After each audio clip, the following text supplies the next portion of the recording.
바랍니다. 자, 민주당과 한병도 예결위원장의 일방적 의사 진행과 일방적인 일정 공지에 대해서 우리 국민의힘은 강력히 항의하고 규탄하는 바입니다. 지난 금요일 날에 민주당은 예결위원장을 일방 선출했습니다. 법사위원장도 마찬가지고요.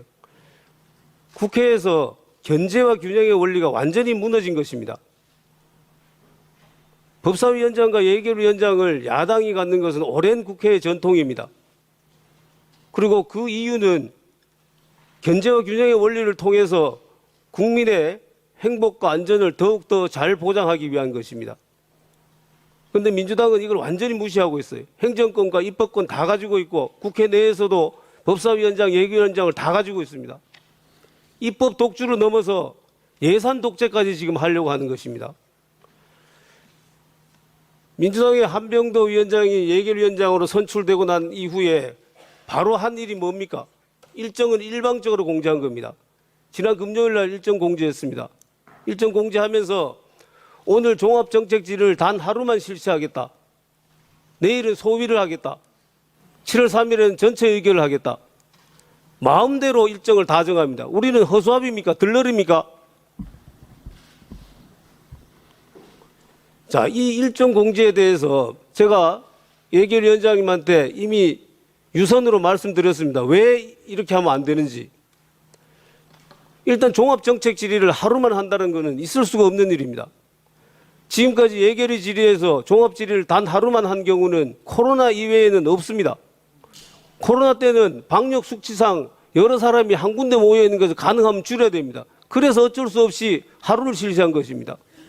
지난번 1차 추경 때도 종합 질의를 이틀 동안 실시했습니다.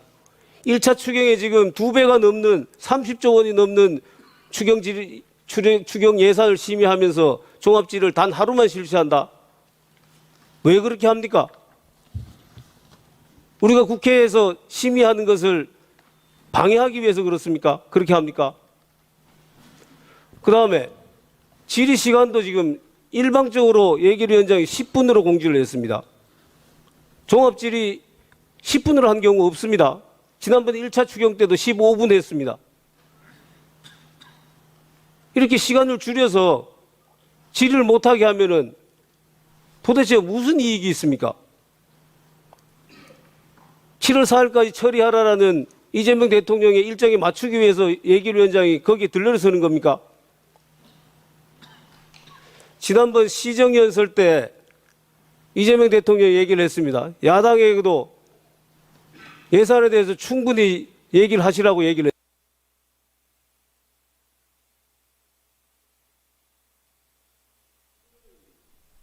마이크 더 주세요. 네, 마이크 더 켜드리세요.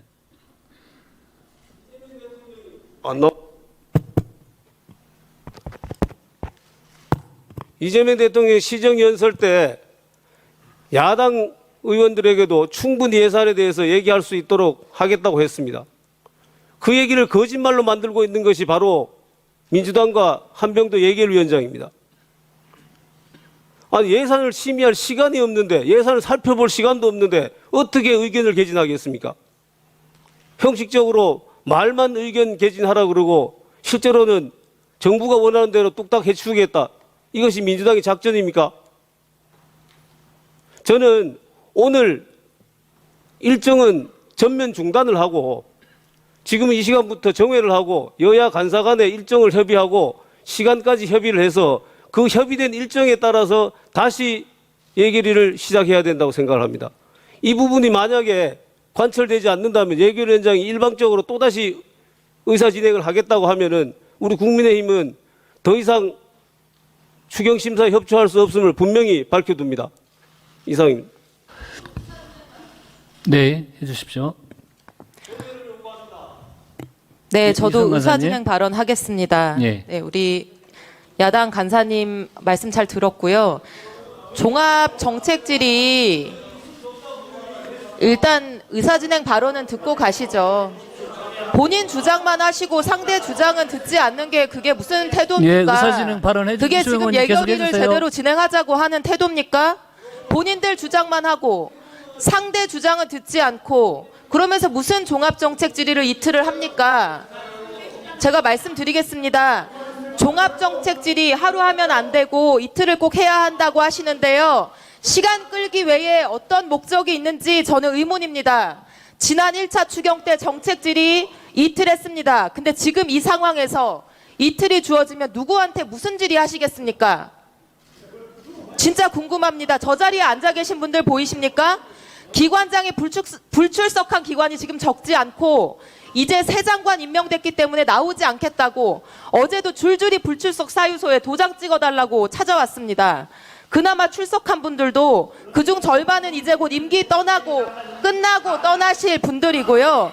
이번 추경안 어떻게 집행할 건지 확인하고 묻는 거 얼마든지 필요하지만 책임 있게 답변할 수 있는 장관도 아직 없고 윤석열 정권에서 임명한 장관들은 나 몰라라 출석도 안 하겠다고 하고 대신 출석한 차관님들도 책임 있는 결정이나 답변할 수 없는 상황인데 이틀 동안 질의할 만한 제대로 된 질의 상대가 지금 있는 상황입니까? 지금 민생이 벼랑 끝이라서 정권 바뀌고 장관도 임명되지 못한 상태에서 추경하는 특수 상황 아닙니까? 민생 이렇게 망친 게 도대체 누군데 이렇게 적반하장하는 태도를 보이는 겁니까? 이런 상황에서 정부에 대한 정책 질의 이틀이나 하는 게 무슨 의미가 있다는 것인지 아니면 정말 질의가 아니라 그냥 새 정부의 추경안이 못마땅해서 시간이나 더 끌어서 방해하겠다는 것이 아닌지 저는 정말로 궁금합니다. 그리고 이렇게 시간을 끌면 그 피해는 고스란히 국민들에게 갑니다. 어제도 저희 지역에 식당 사장님 한 분이 다가오셔서 소비 쿠폰 언제 지급되냐고 물으셨습니다. 몇 달째 손님이 없어서 근근히 버티고 있는데 그것만 기다리고 있다고 합니다. 아마 비수도권은 더 심각할 겁니다. 그분께 제가 말씀드렸습니다. 어떻게든 이번 주 안에 반드시 국회 통과시켜서 오래 기다리시지 않게 해드리겠다고 했습니다. 국민의힘 의원님들도 지금 퇴장을 하셨지만 부디 협조해 주십시오. 의원님들 지역구에도 정부의 조치를 몇 년이나 목 빠지게 기다리고 지금 폐업을 앞두고 있는 소상공인들 자영업자 계시지 않습니까? 부탁드립니다. 이상입니다. 예.